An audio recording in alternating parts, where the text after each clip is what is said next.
طرح عورتوں کے لیے گھنگرو والی چیزیں پہننا منع ہے، یاد رکھیے، اور حرام ہے، چاہے ہاتھوں میں ہو، پیروں میں ہو۔ پیروں میں ہمارے بہت سسٹم پازیب بولتے ہیں نا، ہے نا، گھنگرو پہناتے ہیں۔ اتنی تعجب خیز بات ہے، اتنی تعجب خیز بات ہے کہ ایک تو وہ ہوتا ہے جس سماج میں کسی کو علم نہ ہو، جیسا کہ مثال کے طور پر ایک مثال دے رہا ہوں اسے سمجھنے کے لیے۔ ہمارے پاس ایک کھانا بنتا ہے، گڑ اور کیری کو ڈال کر بناتے ہیں، کیا بولتے ہیں اس کو؟ گڑ امبا، ہے نا، مراٹھی میں بہت مشہور ہے گڑ امبا بنائے تھے۔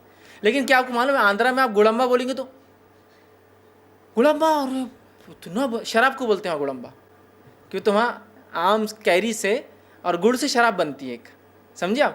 تو انہوں نے تیلگو میں نہیں بلکہ مراٹھی لیا گڑ امبا، مطلب سمجھ میں نہیں آیا، پتہ نہیں کیوں، یہ وجہ ہے تسمیہ کی اس کی وجہ، لیکن وہ شراب بناتے ہیں گڑ سے، اور اس کو کیا بولتے ہیں؟ گڑ امبا۔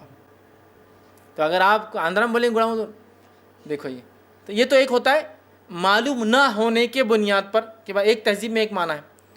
ہمارے کلچر اور تہذیب میں انڈیا میں گھنگرو کون سی عورتیں باندھتی ہیں؟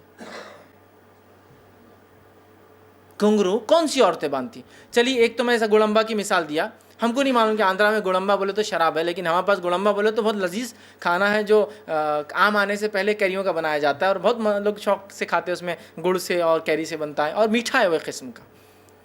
تو یہ تو معلوم نہ ہونے کی وجہ سے ہمیں سب، لیکن میرا یہ سوال ہے ہمارے تہذیب میں گھنگرو کون سی عورتیں باندھتی ہیں؟ مشہور ہے نا، ناچنے والیاں، بری عورتیں۔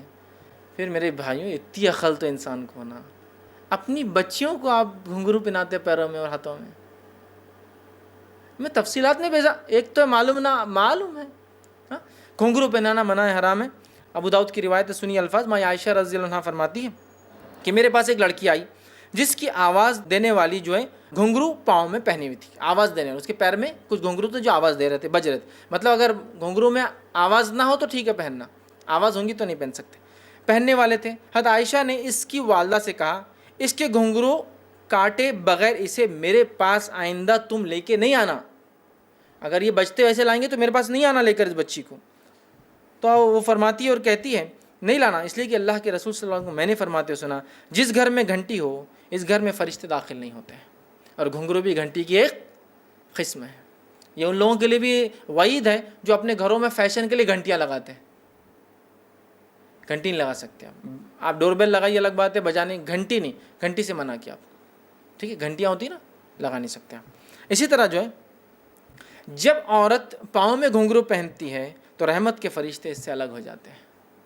آئیے سنی حدیث، نسائی کی روایت ہے، جو سالم رضی اللہ عنہ فرماتے اور کہتے ہیں کہ انہوں نے اپنے والد سے روایت کرا کہ نبی اکرم صلی اللہ علیہ وسلم نے فرمایا فرشتے ان لوگوں کے ساتھ نہیں رہتے جن کے ساتھ گھنگرو ہوتا ہے۔ تو جو عورت گھنگرو پہنتی ہے اس کے ساتھ بھی فرشتے اس کے ساتھ ہی نہیں ہوتے جو گھنگرو پہنتا ہے نا۔ ہمارے بچیاں پیدا ہوئی چھٹے دن چھٹی منا رہے، گھنگرو، پیر میں گھنگرو، کیا تعلیم دے رہے آپ؟ مجھے سمجھ میں نہیں آ رہا، کیا ایکسپیکٹیشن رکھ رہے بچی سے، کیا بنانا چاہ رہے، کچھ سمجھ میں نہیں آ رہا مجھے۔ استقبال ویلکم تو وہ ہو جو شرعی ہو کہ بچہ آگے چل کے یہ بنے وہ بنے، اور آپ شروعاتی اس کی اللہ سے محروم، فرشتوں سے دوری، لعنت والے عمل سے شروع کر رہے ہیں۔ ماں عائشہ نے پسند نہیں کیا تمہاری بچی کو لانا نہیں میرے گھر اگر تم گھنگرو پہنانا نہ چھوڑوں گی اس کو، یہ کہا لانا مت اس کو میرے پاس۔ ہاں، اپنی بچیوں کو ہم گھنگرو پہنا رہے ہیں، ان کے پیروں میں، ان کے ہاتھوں میں، بالکل ایک دم دھڑلے سے۔ سسٹم، ٹریڈیشنز، کلچر، ہاں سماج، سب سماج وماج سب چھوڑ دیجئے، اصل سماج، اصل چیز، اصل کلچر ہمارا وہ جو اسلام ہے، یہ نہیں ہے تو پھر کچھ بھی نہیں چلیں گے ادھر کی۔